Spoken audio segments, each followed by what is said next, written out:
I've been giving some thought to the idea of Navroz, which marks the start of the new year and the beginning of spring. The idea of new beginnings is central to Navroz. Comment pouvons-nous créer et saisir des occasions durant la nouvelle année? Comment pouvons-nous garder espoir? Comment pouvons-nous rester optimistes face à l'adversité? Comment pouvons-nous cultiver l'ouverture et la compréhension, non seulement aujourd'hui, mais à tous les jours? Bien qu'il n'y ait pas une seule réponse à ces questions, elles suscitent une réflexion utile sur l'année qui vient de s'écouler, une réflexion qui peut nous permettre d'avancer au moment où nous accueillons le nouvel an. This is a community, like so many others, that overcame significant obstacles, and of course its members are leaders in every profession across the country today. Indeed, the story of hope and hard work is one that Canadians from all backgrounds can relate to, one that lives on in our communities and, hopefully, transcends our borders. While Navroz is a time of celebration and new beginnings, it also reminds us of our privilege during this time of change. As Canadians, we are fortunate to live in a country where our rights are enshrined in the Constitution, where our freedoms are entrenched in laws. The Charter of Rights and Freedoms ensures that all Canadians can speak their mind, practice their faith, and stand up for what they believe in. Because of the Charter, every Canadian is entitled to a new beginning. I want to end by sharing with you the wise words of the Persian poet Hafiz, which I believe capture the spirit of this occasion. Spring and all its flowers now joyously break their vow of silence. It is time for celebration, not for lying low. Once again, thank you for having me here today to join in this celebration. To all those who have gathered around the Hafsin table this week and are gathering in Jamat Kanas this evening, I wish you all peace, health, happiness, and prosperity in the new year. Navroz Mubarak, may peace and blessings be upon you.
Many of you will remember the day when we formally opened two stunning buildings on this site, the Arkan Museum and the Ismaili Center. That was just 8 months ago. We promised that we would be back in the spring to dedicate the park that joins these two buildings. Spring would be a time, we thought, when the park's natural beauty could be seen to the fullest advantage. And I have to admit that I spent much of this morning wondering whether it was going to rain or not. Well, spring is here. And here we are, and what a privilege it is to share this occasion with all of you. The garden has for many centuries served as a central element in Muslim culture. The Holy Quran itself portrays the garden as a central symbol of a spiritual ideal, a place where human creativity and divine majesty are fused, where the ingenuity of humanity and the beauty of nature are productively connected. Gardens are a place where the ephemeral meets the eternal, and where the eternal meets the hand of man. The tradition of Islamic gardens places an emphasis on human stewardship, our responsibility to nature and to protect the natural world. We see that principle expressed in the disciplined use of geometric form, framing the power and mystery of nature. And of course, the garden of ancient tradition, like the garden here today, is a place where, whatever difficult moments may come our way, we can always find in the flow of refreshing water a reminder of divine blessing.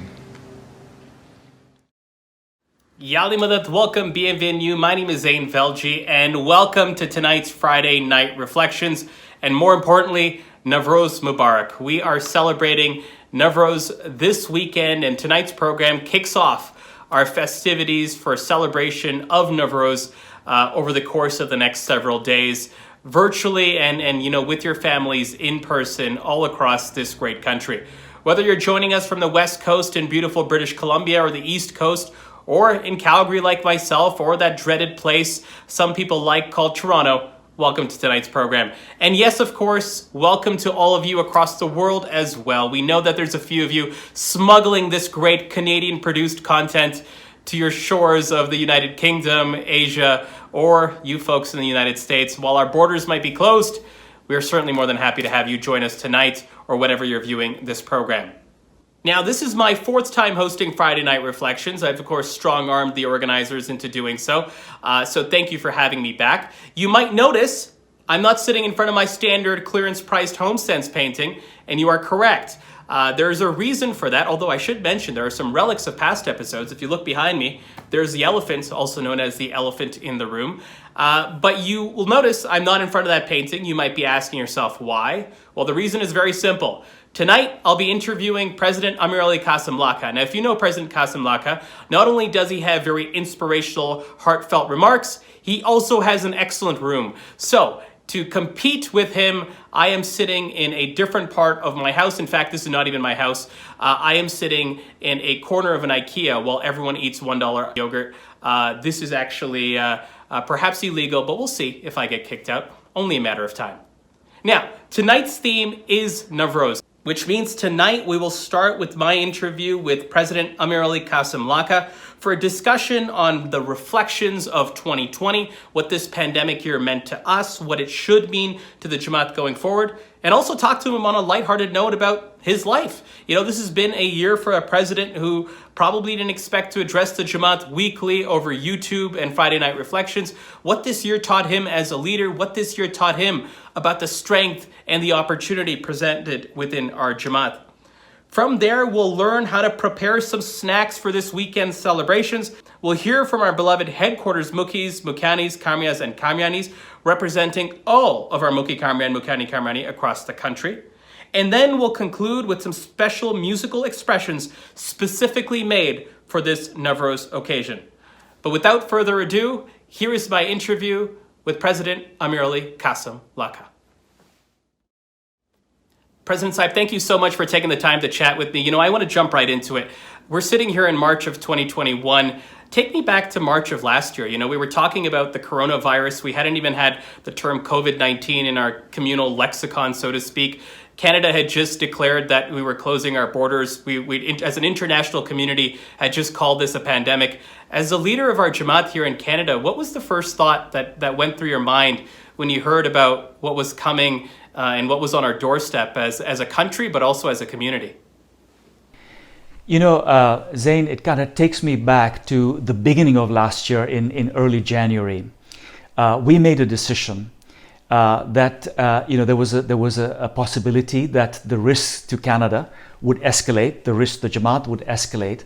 And so very kind of early on in the year, we decided that we wanted to put a small team together that would be able to provide some leadership and think issues through so that the Jamat was prepared. and we were concerned primarily from a health perspective. And so very early in the year, we established a task force to just stay ahead and think issues through and prepare, just in case. Fast forward to March, the time that we closed the Jamaat Khanas. And I remember that date very, very clearly. It was March the 10th. It's etched in my mind. You know, in the week leading up to the closure of Jamaat Khanas, I would say that was perhaps the most difficult period, because the weight of the decision that we had to make in terms of closing Jamaat Khanas, this is something that has not happened in our generation.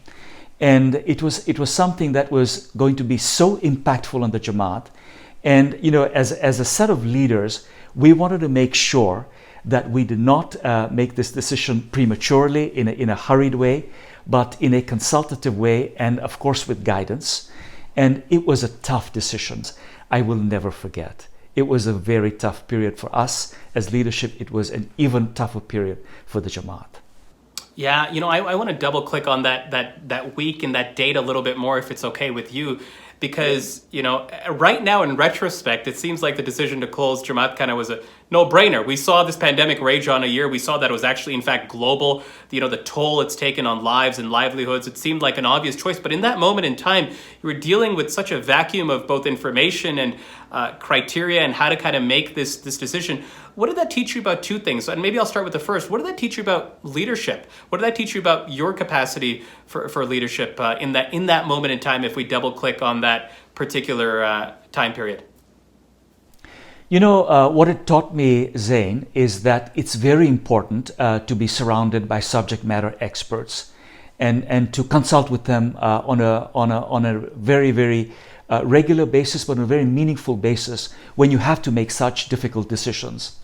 And I have to tell you that, in that particular period, the importance of consultation as a leader, so that, we were making an informed choice, as kind of a set of decisions that we could justify in our own minds, but justify to the Jamaat and ultimately justify, through time. It was very, very difficult, and it really tested our capacities and our resilience, because when you've never experienced and seen something like that in your lifetime, where you've taken Jamaat Khana and going to Jamaat Khana as a given, that Jamaat Khana doors are open for you every day, every morning, every evening, and to suddenly make a decision to temporarily close down Jamaat Khanas, those things really weighed heavily on our minds. And I have to say that it was the team decisions and the team kind of consensus, and ultimately the guidance that we received that really helped us carry through those decisions and those processes. As I talk about double clicking on that particular week, that's the leadership lesson. It also probably taught you something about the Jamaat, because here's what I want to read you a list very quickly, if it's okay, right? I'm reading you the list for, we launched the Access line. We launched digital programming, including Friday Night Reflections. We launched Ismaili TV. This is in a matter of mere weeks and months. And there's a phrase, and I know I'm going to butcher it, but I'll try anyways. It's never stopped me. That often you can get years worth of work done in weeks, and often it takes, a significantly longer amount of time to get just weeks of work done. And this really seems to be the former, that we got so much done off the ground as a Jamaat. What did that teach you about not just the resiliency of our institutions, but what did that teach you about our Jamaat in that moment in time, in those early days of this pandemic? Well, Zain, it speaks to the expression that's often used, necessity is the mother of invention. But what really we saw in action in those first few weeks was the Jamaat's volunteer spirit. We had been thinking about establishing the access lines for several months.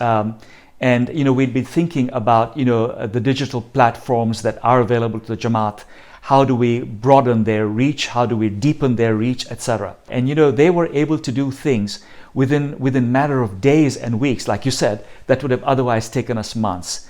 It speaks to the deep commitment that our Jamaat has to service to the Imam at the time, and to service to the Jamaat. I do want to talk about that future state, what this means for the Jamat. But before I do that, how have we fared as a Jamat over the past 12 months or so? What's your assessment been as a Jamat, how we've, how well have we stuck together? How well have we supported one another? What's your take on that? And if there's any anecdotes to kind of share or kind of exemplify that, would love to hear those as well. I think, Zain, it's been a very difficult year for the Jamat, but the Jamat has been very courageous, very resilient. And I can tell you that as leadership, we deeply admire the Jamat's patience, their understanding, especially through these phases of Jamat kind of closure and reopening and closure again. These things are not easy, but we see light at the end of the tunnel. I mean, today, when we think about it, vaccinations are underway and a significant portion of our Jamat will, inshallah, be immunized within a couple of months.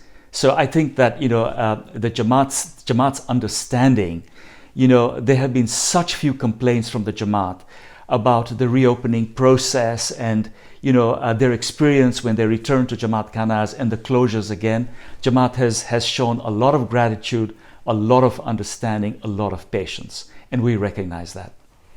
What lessons do you think this has kind of taught us as a community?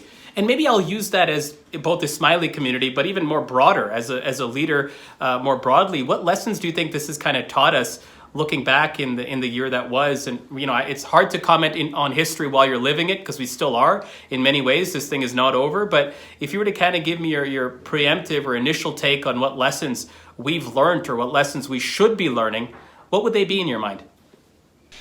So, Zain, a couple of things come to mind as we kind of look back and distill what the key lessons are. I think the first is the importance of family unity. Being there for one another is critical at all times, but more so in a crisis. Families provide strength to face adversity, and it's so important to nurture that unity at all times. I think this is kind of one of the first key takeaways, and it applies to any community. Second is the importance of community. We as a community are very strong. Alhamdulillah, we make sacrifices for one another, and we derive so much happiness in making those sacrifices for the Jamaat. And it puts us in a very privileged position, more so than we realize.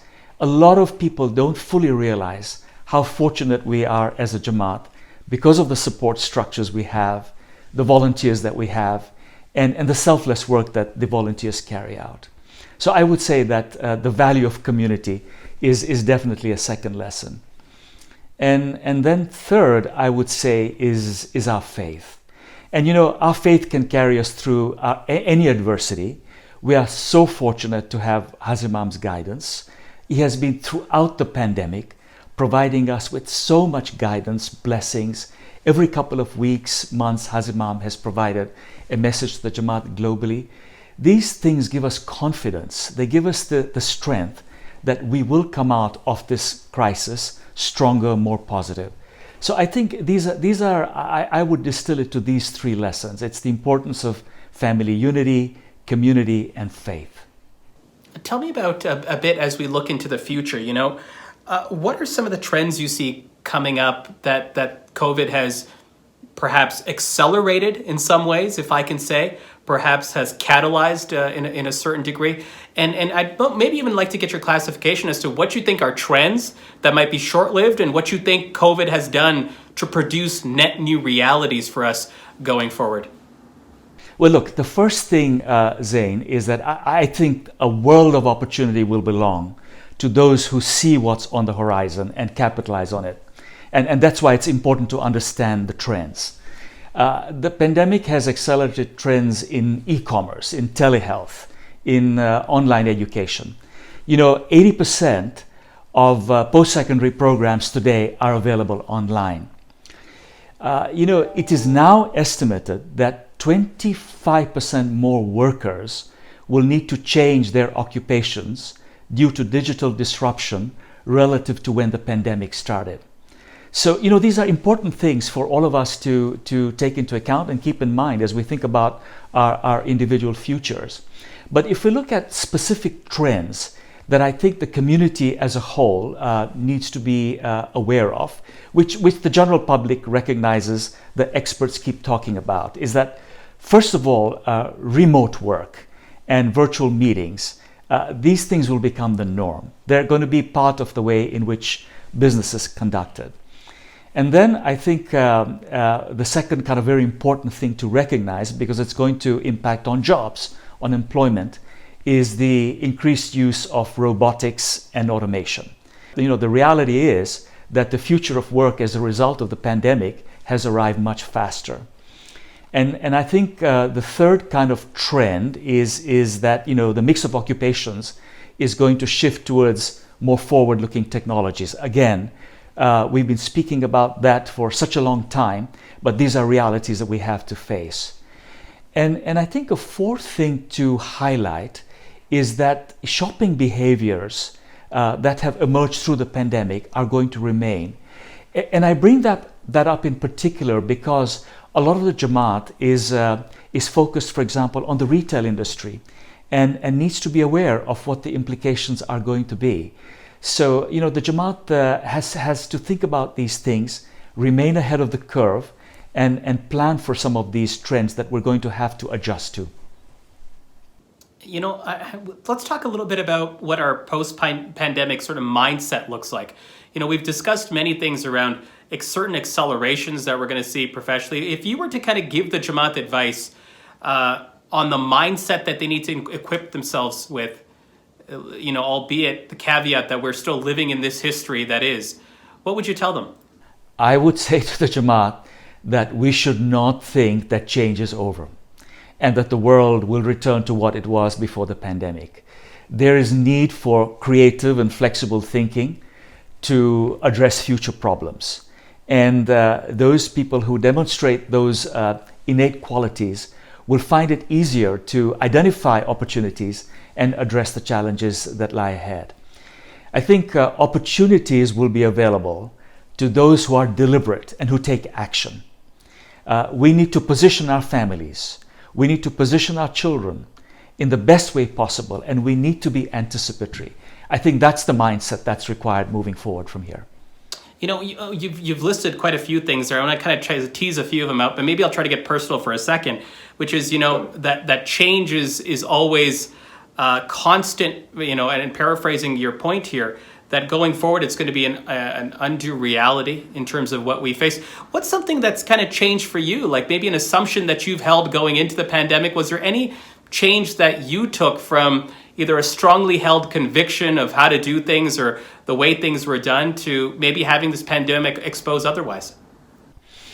I think in terms of, the Jamati work itself, if I can use that particular example, and how the Jamati institutions have operated in terms of the ways of engaging with one another, all the volunteers, etc.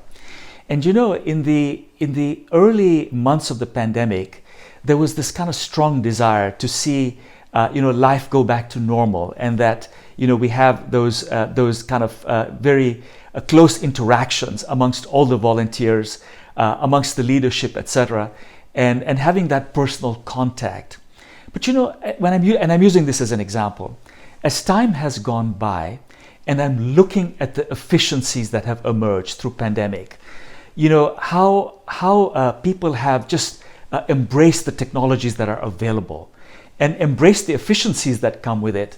I'm beginning to realize that things are not going to go back to the historic ways of doing things. That connectivity is available in different ways. We just have to embrace it, make it work for us, and recognize that some things will just change, even in the way in which the institutions and the Jamaat operates. So I think that I'm giving you one example, but I'm looking at it from the perspective of how the communal institutions operate. I want to go back to the COVID mindset for a second for the Jamat. I think you've laid out some really good instructions for what that mindset is, your bullet points. I'm perhaps going to ask you a slightly harder question, which is how? How do you get the Jamat to embrace this? You're talking about the fact that many of us might be anxious to get back to normal, that we're almost going to try to will the world to go back where it isn't convenient, will the world to go back to a way that it was, because that's the rut and that's the lane we're used to playing in. Do you have any advice for the Jamaat as to, yes, we know what the mindset needs to be, but how to get there? Zain, I would say that some things are just going to happen naturally. Things with respect to day-to-day life, family life, things that people have to, contend with in terms of their personal, decisions that are not necessarily career-related or education-related or business-related, things like shopping behaviors, etc. People will figure those things out. And if there is a change, people will, over a period of time, adjust to it. They will embrace it over a period of time. What worries me is the economic implications. What concerns me is that if people are displaced, they lose their jobs because there's pressure on that particular job category. Their business is at risk because they come under pressure in that particular industry. And they don't think hard and quickly enough and prepare and invest in retooling. That worries us. So I think we have to separate economic matters from other matters. And I'm specifically highlighting economic matters because we want the Jamaat to remain ahead of the curve. We want the Jamaat to move ahead of the curve and really think these issues through and be prepared. Now is the time. We have had this opportunity of, let's call it downtime, for several months, and at the same time, academic institutions at the post-secondary level have offered their programs in the digital spaces. Over 80% of post-secondary programs are available today online, and this is an opportunity for the Jamaat, and the Jamaat has to see it and take advantage of it. We keep repeating these particular opportunities for the Jamaat and identifying programs that the Jamaat can access, but they really are something that we have to address immediately as a community. I really appreciate that, because I think it really tries to distinguish between things that will just happen to us, whether we want to embrace it or not, versus things we have to harness, that if we actually outright take action on, we can be on the upside and the upswing of. One of the most interesting stats of this pandemic, and I'm sure you've heard it too, was the amount of income inequality that it caused. That for the top 10%, and if not the top 1%, this was the best time of their life. They were living their best life in this pandemic because commute times went down, technology made business travel less necessary, and they were still having cash flow and income come in. And for the remainder of the population, it was a little bit tougher. It was a much more difficult life. And I think what you're saying is that the oxygenation of certain opportunities post-pandemic will be available. It's just whether we want to choose to get them or not. I'm going to shift gears a bit to this conversation, to be a little meta, because the Jamaat is really familiar with you. And they're really familiar with you because for so many episodes of Friday Night Reflections, I think the first 30 or so, you were on every single week talking to us directly to thousands of people. And I've got two questions. The first one is, did you think that's what your presidency would look like, would be giving, outright statements every single week and heartfelt messages to the Jamaat every single week? And kind of what kind of spurred that? And secondly, why did you continue doing it? Because I'd say that, to your earlier point about reaching thousands of people at a time, the Jamat is intimately familiar with who you are simply because we've seen you week in and week out. So kind of take me through that exercise and kind of why you went down that track of speaking to us each week through our, television screens, laptops, and phones. Zain, I'll tell you, there were many things that were going through our minds, and my mind in particular. We wanted to be available for the Jamaat. We wanted the Jamaat to know that the Jamaati institutions are here to support them. We wanted the Jamaat, first of all, to be connected. And, the reason I continued to speak week after week is because there were certain priorities that, as leadership based on the guidance of Maulana Hazar Imam have been identified for the Jamaat, for the Canadian Jamaat. And we felt that it was an important occasion and opportunity to share with the Jamaat, to express the priorities that we were seeing and how we were considering these priorities. And the fact that the Jamaat was very receptive, was very responsive, we wanted to avail that opportunity. But most importantly, we wanted to make sure that the Jamaat did not feel isolated in their thinking and become isolated. We were worrying all the time about every segment of the Jamaat, those we were reaching through the access lines, those we were not able to reach through access lines, through the different programming that kind of came on stream. We were constantly thinking about which segment are we reaching, which one are we not reaching, but we wanted to be there for everyone. And I took it upon myself personally to make sure that we utilize that particular platform to reach out to as widely as possible. I want to say to you, Zain, that the Jamaati institutions want nothing more than for the Jamaat to succeed. We want to support them in achieving their goals. And a couple of weeks ago, we started a new mini-series talking to the Jamaat, and we call the series, From the Heart. And I tell you why we made the decision to communicate to the Jamaat about the soft skills that are necessary in order to emerge from COVID. I spoke to the Jamaat again about resilience, networking, mentoring, agency, humility, and how these will be key differentiators coming out of COVID. Here's what our motivation was. We wanted to share the importance of these qualities with our youth early in their careers. Sometimes it can take years, decades, a lifetime to figure out the importance of qualities such as humility and networking and resilience. And we want to give everybody a jump start. We want people to succeed. We don't want them to take years to figure out how critical some of these soft skills, these qualities are to make progress in business, in career, in the workplace, etc. So, we've come from a place of genuine desire to really support the Jamaat. And that's why, we have been speaking about all these varied topics over the past 12 months. For me, I have to add the additional reason, or the exciting reason, to watch you every single week has not just been your words, because they've been great, but I love to see which room you're coming to us from. And in fact, I have remodeled my entire house for this interview. I know that you fight fire with fire. I don't have... I didn't know we would have that significant an impact. Well, I have the letter Z from Winners. That's the best I could do. Okay, there you go. President Saib, I want to ask you to close off any final words of wisdom, but before you do that, you're not off the hook so easily. I want to do a quick lightning round, some quick questions for you. Are you game to play with me? Sure. Okay. My first question is your biggest lesson that you've learned this year. The importance of consensus decision-making and consulting experts. It's very important to be kept well-informed through the opinions of others. You have got to be a good listener. That's an excellent answer. I know you're a Torontonian. Will the Toronto Raptors make the playoffs? Yes.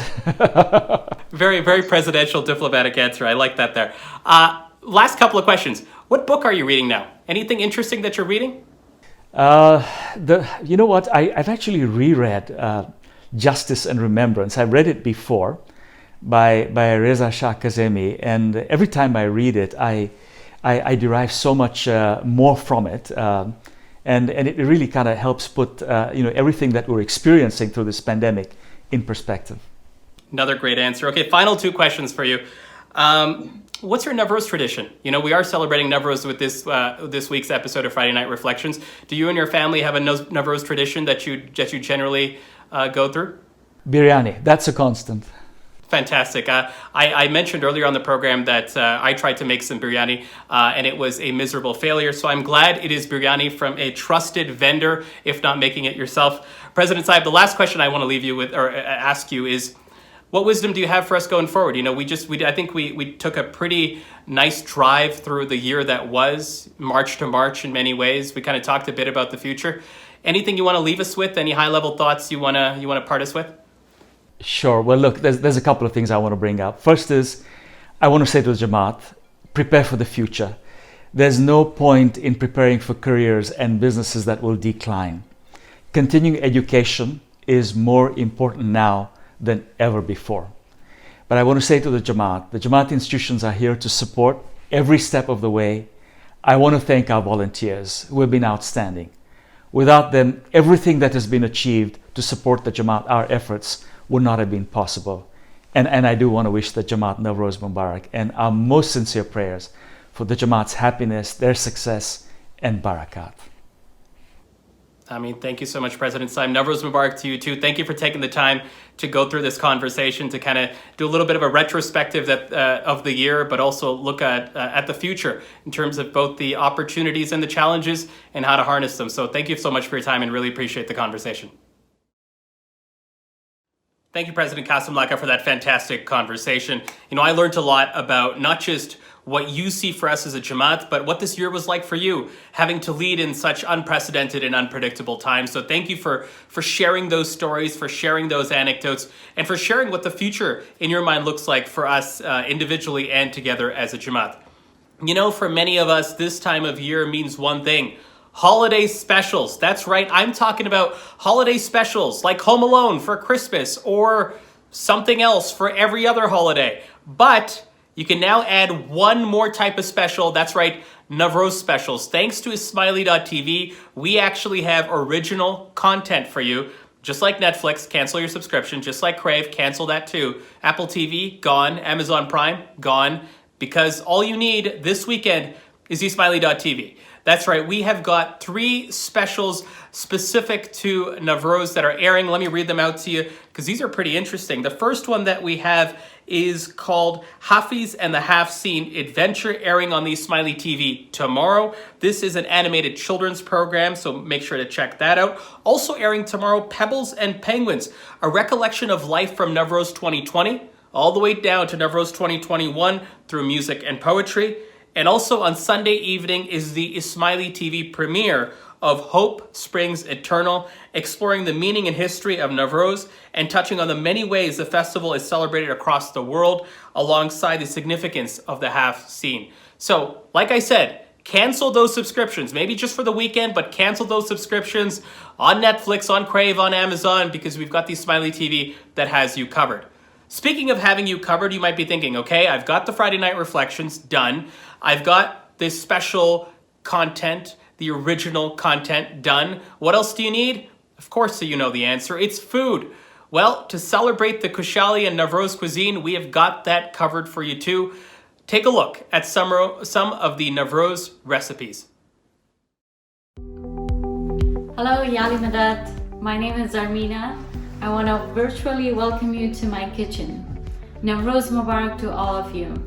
Today I'm going to be showing you how to make haf mewa, which is a traditional serving at Navroz in all Afghan families. Haf mewa means, it literally means haft, it's 7, and mewa, fruit. So we take 7 dried fruit and we actually mix them together and we make like a fruit salad. So I have the ingredients ready for you. What we have to do is, before we actually start mixing them together, there is a pre-preparation that we need to do a day or 2 before we actually start mixing them. And the mixing has to happen a day or before actually Navroz Day. So that means maybe on the 19th or the 20th, you would have to start mixing them together. But before that, the preparation involves, as we have almond that we need to do the peeling, the walnut that needs some peeling, and the rest, and pistachio as well. So I have them all ready for you now, and we will just start mixing them together. I have some water already in my pot here. It's a bit of water, but with maybe a couple or 3 cardamoms. And what we do is now we start mixing them together. So of course it's Navroz and it's a time of renewal and a time of forgiveness and time of starting everything fresh again. So that involves whoever is mixing this haft mewa will have to do a quick prayer for well-being and forgiveness and renewal of everything for everyone in that family. So whoever is mixing that, the responsibility actually falls on that individual to do the prayer for everyone. So pretend that I already did my prayers, and I'm going to start mixing them. So I'll start with green raisins. Green raisins, Bismillah.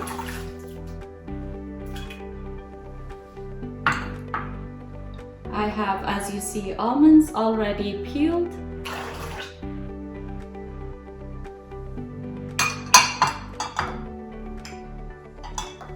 I have apricot here, already washed and ready to go. I have walnut here, already washed and peeled. We have black raisins or red raisins.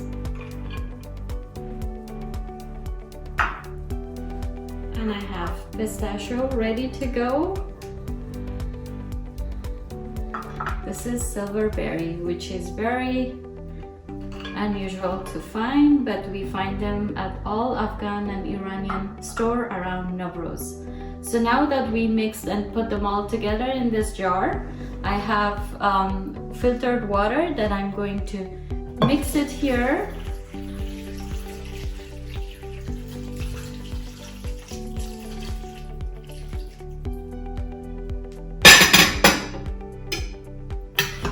Just take your spoon and mix them together.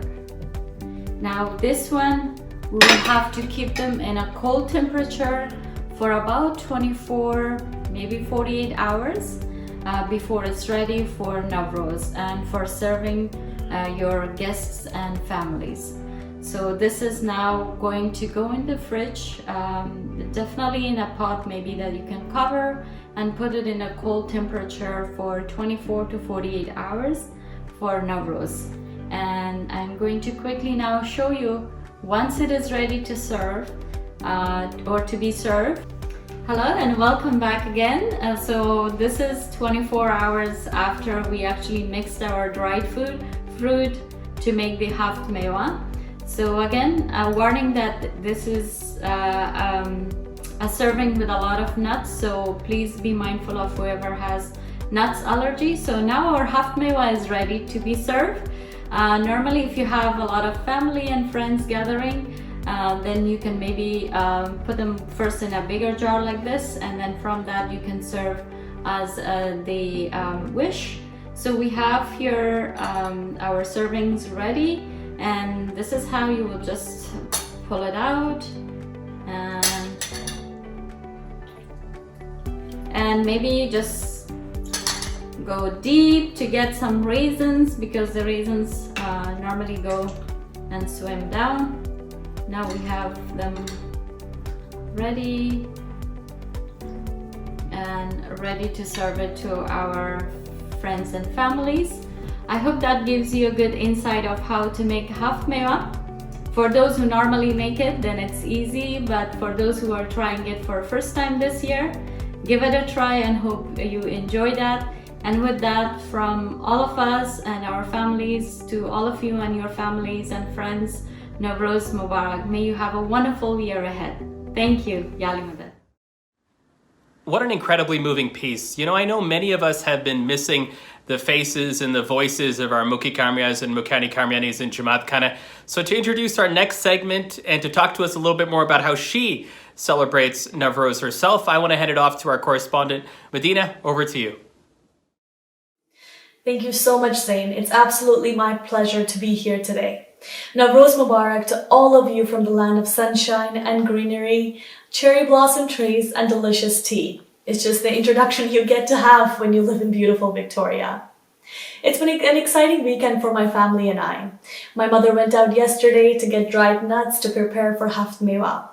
Haft mewa is a traditional dish which consists of 7 different types of dried nuts and fruits, and it's a dish that is typically prepared for Navroz.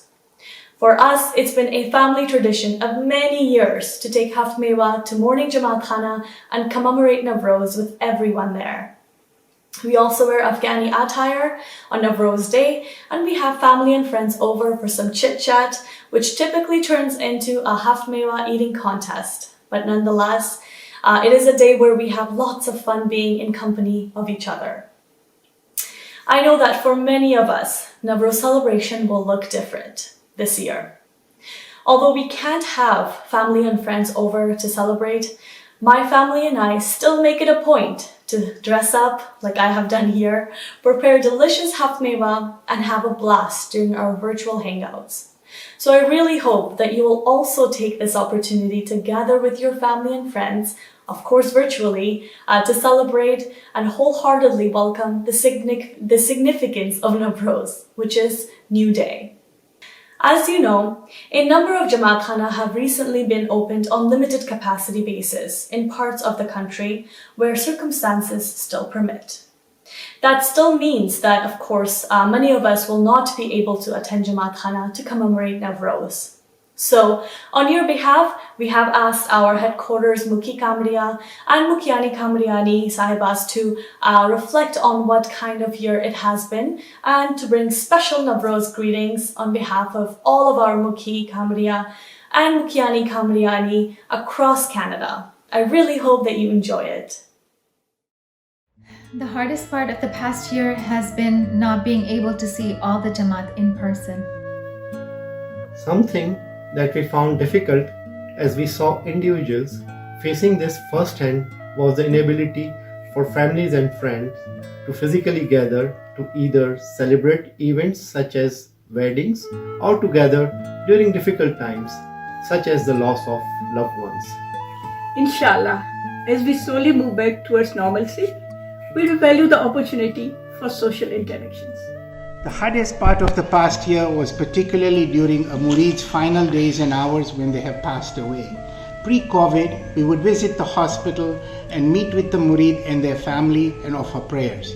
During the pandemic, however, we have not been able to meet the murid or the family and have not been there to hold their hands and offer prayer and comfort. Our favorite moment of the past year was when Jamat Khana reopened in August, and the feeling you get when walking into Jamat Khana, seeing our volunteers and our Jamat with their smiling faces. Well, their smiling eyes, and how everyone embraced the changes and guidelines. It really gave us a true appreciation of what we have in our Imam and our one Jamat. You know, there have been favorite moments and some really difficult moments this past year. But one of the favorite moments has actually been to see the resilience in our Jamat grow as time has gone on. Our favorite moments of the past year have been receiving Holy Talika from Maulana Hazri Imam, giving us comfort and guidance. On being able to connect with our Jamat personally on several occasions. The most memorable story from the pandemic was when the Jamat Khanas were closed after evening prayers one day. We called the murid to make sure that they were doing okay. And there was this one murid who was so happy. She said that she felt that she was in Jamat Khana. A story from the pandemic that was memorable to us was going hiking in the mountains. We took advantage of beautiful weather and fresh air at Sulphur Mountain. Before this pandemic, we were limited to only seeing members of our local Jamaat.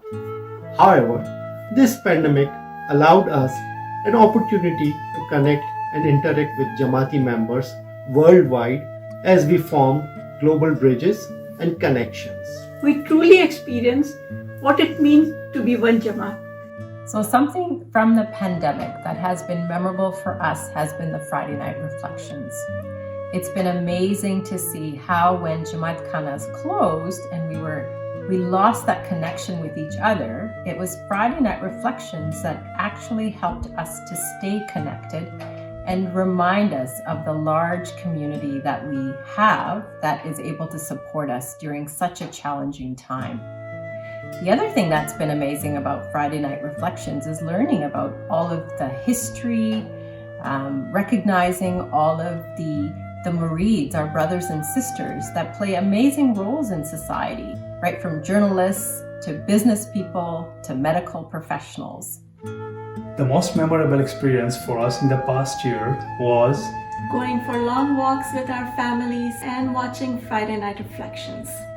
The most memorable story during the pandemic has been the work of our volunteers. They have been a real pillar for our Jamaat and a true example of the giving one's time for the benefit of others. But all our volunteers, whether they are in Jamaat Khana, at a funeral, or at a wedding or any other event, they are keeping our Jamaat safe, but at the same time serving Jamaat with such calmness and treating everyone with dignity and respect. My favorite celebratory meal is beef biryani, chicken samosas, montar, and of course, without a doubt, there has to be sharbat during any celebration. Mine, on the other hand, is I like chicken biryani, vegetable samosas, what else? Sev, and we have to have some papar or farfar to go with that. And then, of course, chai with marble cake. We celebrate Navroz by visiting our families and friends. In enjoying each other's company in good meals. Unfortunately, this year we are not able to do so because of pandemic, so we will have a virtual celebration. Our favorite celebration meal is biryani, samosa, and af mewa. What am I most looking forward to? That's easy. I'm looking forward to Jamat Khana's reopening. And I'm looking forward to our lives coming back to normal, but inshallah with more wisdom and with more thought and reflection so that our daily activities align much better with our priorities. With the acceleration of the vaccination process, we are looking forward to the reopening of all our Jamat Khanas and inshallah in large gathering. We are looking forward to catch up and celebrate with all of you the missing festivities. This past year has been a challenging one, but it has also presented a lot of opportunities for most of us. We are here for you. We are thinking and praying for you. We appreciate all the love and affection you have for us. We are eagerly waiting to see you in Jamaat Khanas soon. Navroz Mubarak. What we wish to say to our Jamaat is all pandemics come to an end, and so will this one. With our Imam's guidance, we have hope and optimism, and we will inshallah see you again soon. Have faith, stay strong, stay positive, and stay safe. We would like to wish the Jamaat Navroz Mubarak. We love you. We miss you. Inshallah, we will see you soon. Nous avons hâte de vous retrouver et que vous demeurez dans nos pensées et prières au quotidien. In the meantime, please stay safe and optimistic. Inshallah, with Mullah's grace, everything will soon be back to normal. Navroz Mubarak. We want the Jamaat to know that we will never forget those who are no longer with us, and we are here for the Jamaat. We are really looking forward to seeing you and are confident that with the Imam as our beacon of light, we will go further as a Jamaat than ever before. But for now, we're almost there, but we still need to be on guard and continue following guidelines. We miss you, we're constantly praying for you and wishing you a sincere, love-filled Navroz Mubarak. Let us also pray for our Mushkil Asan, for peace, prosperity, and a return to normalcy. Let us pray for those that are living in difficulty and for those who are facing hardship. Let us also remember that Navroz is an opportunity for us to think about the future that we seek, and may we also renew our commitment to helping those around us who need our support. Let us remain true to our faith and to staying on Sirat al-Mustaqim. On behalf of all the Mukhi Kamne Sahibs and Mukyani Kamne Sahibas and all institutional leaders across the country, we wish every member of the Canadian Jamaat Navroz Mubarak. You know, we're going to end Friday Night Reflections as we always do with some musical expressions. Thank you for joining us this week. My name is Zain Velji, Navroz Mubarak, and Yali Madat.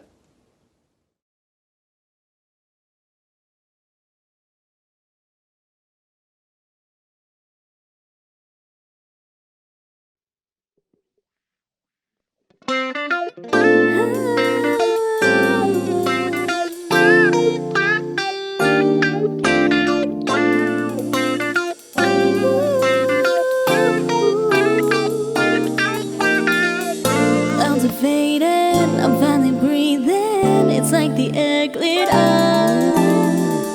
I'm beaming, how I'm feeling, lighting up the sun, shining down with sugar scented bluebells flowering, shining down and I'm a savor it, no deflecting, like a new perfume, feeling so brand new, like daffodils blooming in the rain.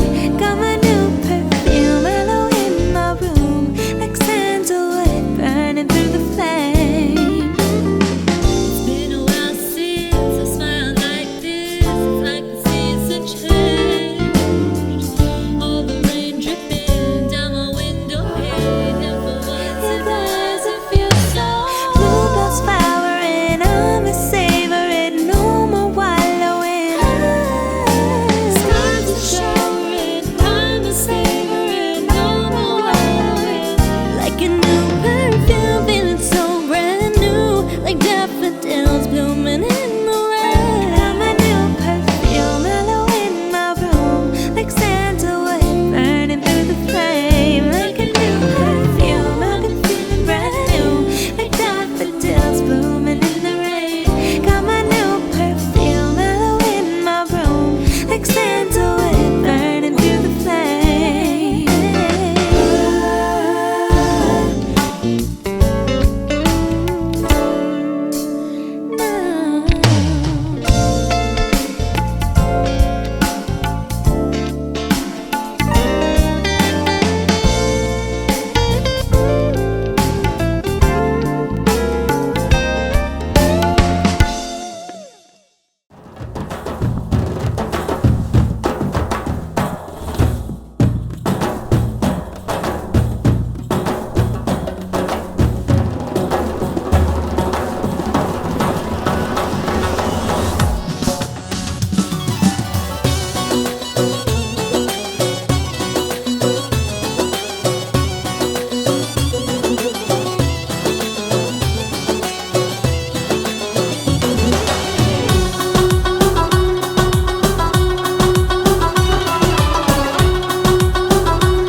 Navroz Saeed Ahmad, Ya Rab ke mubarak bad. Ya Rab ke mubarak bad, Ya Rab ke mubarak bad. Navroz Saeed Ahmad, Ya Rab ke mubarak bad, Ya Rab ke mubarak bad, Ya Rab ke mubarak bad. Mazhad ba mazid آمد یا رب که مبارک باد یا رب که مبارک باد یا رب که مبارک باد یا رب که مبارک باد یا رب که مبارک باد.